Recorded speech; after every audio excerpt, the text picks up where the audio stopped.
Hello students, today we will study in Hindi class 5th chapter number 4 सर्वनाम। सर्वनाम किसे कहते हैं बच्चों? जिन शब्दों का प्रयोग संज्ञा के स्थान पर किया जाता है उन्हें सर्वनाम कहते हैं, जैसे मैं, तुम, यह, वे, उसका, मेरा आदि। यानी कि संज्ञा के स्थान पर जो भी शब्द हम प्रयोग करेंगे, संज्ञा किसे कहते हैं? सबसे पहले तो किसी व्यक्ति वस्तु स्थान के नाम को संज्ञा कहते हैं, यानी कि किसी के नाम की जगह पे किसी अन्य शब्द का जो प्रयोग करते हैं तो उसे क्या कहते हैं? सर्वनाम कहते हैं। जैसे कि हम किसी व्यक्ति के लिए कहते हैं कि गोपाल एक अच्छा लड़का है, तो अगर हम उसके नाम की जगह सिर्फ ऐसे कहते हैं कि वह एक अच्छा लड़का है, तो उसके नाम की जगह पे हमने कौन सा शब्द यूज किया है? वह। तो वह क्या कहलाएगा? सर्वनाम कहलाएगा, क्योंकि गोपाल क्या था? एक संज्ञा थी और संज्ञा के स्थान पे हमने कौन सा शब्द प्रयोग किया है? वह। तो वह क्या कहलाएगा? सर्वनाम कहलाएगा। ठीक है, अब हम बात करते हैं सर्वनाम के प्रकार की। तो सर्वनाम जो है 7 प्रकार के होते हैं। सबसे पहला प्रकार आता है इसका पुरुषवाचक सर्वनाम।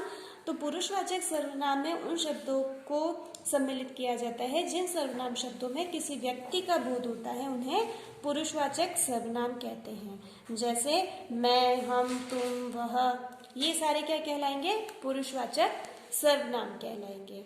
इसी तरह से दूसरा प्रकार है निश्चयवाचक सर्वनाम।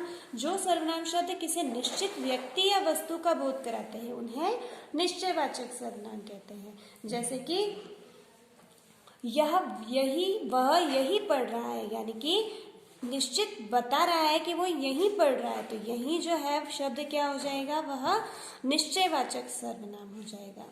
अनिश्चयवाचक सर्वनाम जिसमें कि निश्चित व्यक्ति या वस्तु का बोध नहीं होता है, उसे अनिश्चयवाचक सर्वनाम कहते हैं। जैसे यहाँ कोई नहीं आया, पानी में कुछ पड़ा है, इन वाक्यों में कोई, कुछ, ये क्या है? अनिश्चयवाचक सर्वनाम है।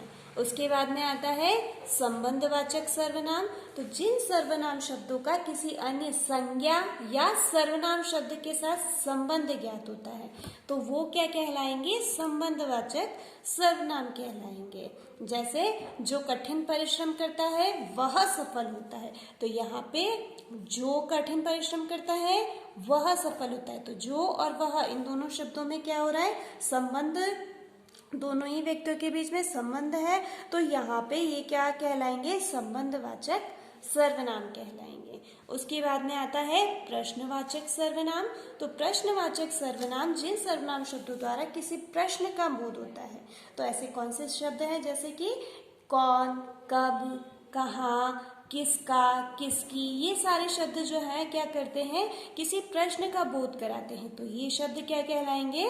प्रश्नवाचक सर्वनाम। नेक्स्ट है निजवाचक सर्वनाम। जिन सर्वनाम शब्दों का प्रयोग वाक्य में कर्ता द्वारा अपने स्वयं के लिए किया जाता है उन्हें निजवाचक सर्वनाम कहते हैं। जैसे यह अपना ही मकान है, मैं स्वयं दुकान पर बैठता हूँ, तो इसमें जो बोल रहा है वह अपने बारे में कुछ कह रहा है। जैसे स्वयं, अपना, ये खुद के बारे में आ रहा है, तो ये सारे सर्वनाम शब्द क्या कहलाएंगे? निजवाचक, यानी कि खुद के लिए प्रयोग किए जा रहे हैं, तो निजवाचक सर्वनाम कहलाएंगे। लास्ट जो प्रकार है इसका वो है संकेतवाचक सर्वनाम।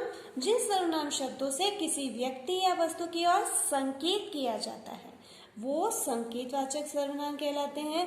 जैसे यह मेरी पुस्तक है, वे आम मीठे हैं, इन वाक्यों में यह शब्द पुस्तक की ओर और वे शब्द आम की ओर संकेत कर रहे हैं, अतः यह और वे क्या कहलाएंगे?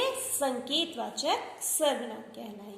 तो बच्चों आज हमने पढ़ा है कि जिन शब्दों का प्रयोग संज्ञा के स्थान पर किया जाता है उनको सर्वनाम कहते हैं, और सर्वनाम के 7 प्रकार होते हैं: पुरुषवाचक सर्वनाम, निश्चयवाचक सर्वनाम, अनिश्चयवाचक सर्वनाम, संबंधवाचक सर्वनाम, प्रश्नवाचक सर्वनाम, निजवाचक सर्वनाम और संकेतवाचक सर्वनाम।